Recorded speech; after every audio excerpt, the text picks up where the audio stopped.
السلام عليكم ورحمة الله وبركاته، حبايبي عاملين إيه؟ يا رب تكونوا كلكم بخير. هنسمي الله ونصلي على رسولنا الكريم، اللهم صل وسلم وبارك عليك يا حبيبي يا رسول الله. يلا بينا نبدأ.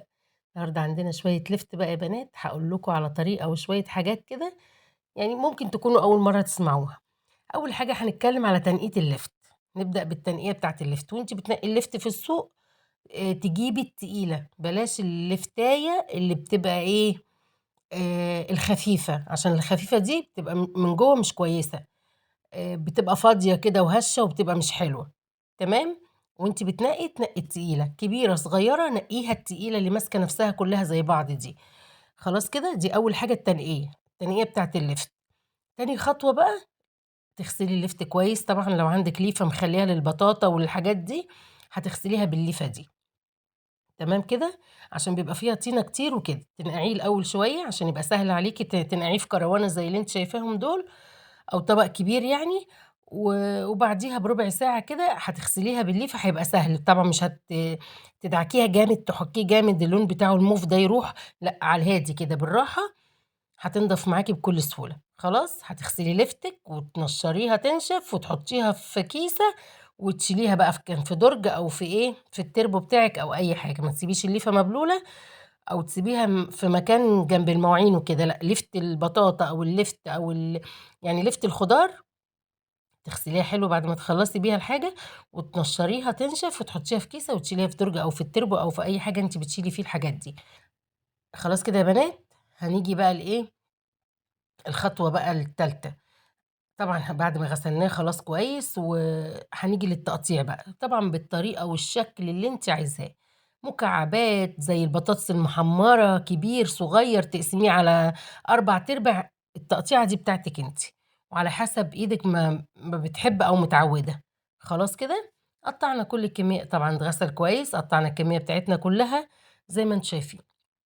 عندنا كام قرن فلفل حامي، طبعًا والعروش الخضرا اللي أنا قطّعتها قدّامكم دي، أنا باحبها أوي، يعني أنا باحاول أجيب اللفتاية اللي فيها العروش بتاعتها الخضرا دي، أنا باحبها أوي بجد، يعني باحبها في التمليح أوي، أنا وعيالي.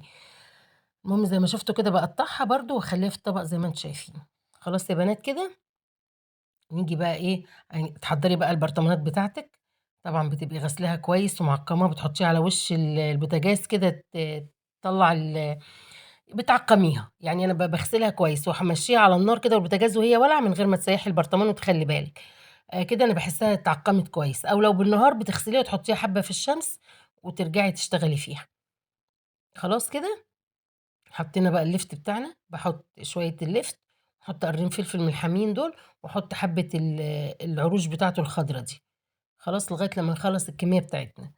ال الليفت ال3 كيلو ب10، أنا جِبت ب20 جنيه 6 كيلو. عشان كذا حد من حبايبي يعني طالب شوية لِفْت وكده.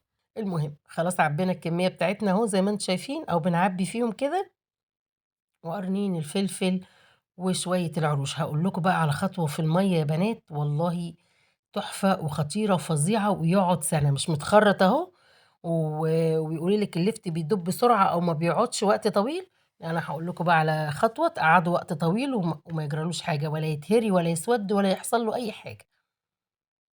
بس الأول نعبّي الكمية بتاعتنا. بُصّوا ال6 كيلو ما شاء الله جابوا كام برطمان، طبعًا أحسن بكتير ما تشتري من برّه، ولا المخلّلات بتاعة برّه ولا الكلام ده، أهو عبيتهم كلّهم زي ما أنتم شايفين. الحلة دي بقى، الحلة دي أنا غالية كمية المَيّة دي اللي فيها دي من بدري يعني من حوالي 4 ساعات كده، وسِبتها لمّا بردت خالص.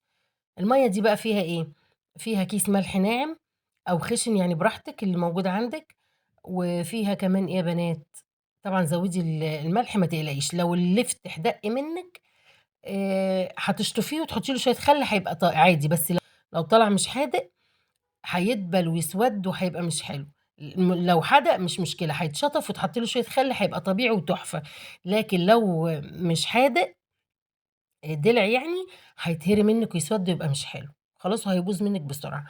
المهم هنكمّل بقية موضوع المَيّة، المَيّة دي غلت وسِبتها بردت لغاية لمّا قطّعت وغسلت والكلام ده كانت بردت تمامًا، حطيت لها إيه، حطيت كيس ملح، حطيت إيه كمان، معلقتين سُكّر كبار، حطيت ربع كوباية خَل في المَيّة دي وقلّبتهم كويس وسِبتها بقى مع نفسها لغاية لمّا عملت اللي قُلت لكم عليه، غسلته كويس، قطّعته والكلام اللي أنتم شُفتوه ده.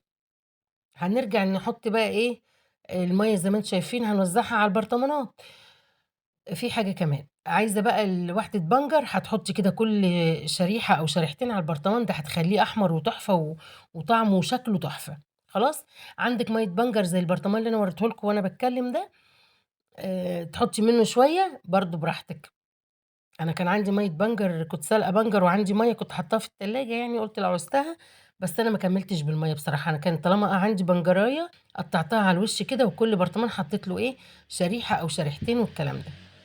خلاص يا بنات، ما تنسيش السكر في المَيّة، ما تنسيش الخل في المَيّة، ما تنسيش تملي البرطمان تغطّيه مَيّة، تغطّيه ما تقوليش أنا هاسيبه هو هيدبل وينزل في قاع البرطمان، لأ لازم تغطّي البرطمان مَيّة عشان خاطر ما يسودش منِّك وما يبوظش الوش بتاعه، وهتاكلي أحلى شوية مخلل اللفت وإن شاء الله هنفتحه مع بعض قريب، وهاوريكم القرمشة والطعم، السكر لازم ضروري جدًا والخل ضروري أوي، وقرن الفلفل طبعًا لو أنتِ بتحبيه حراق.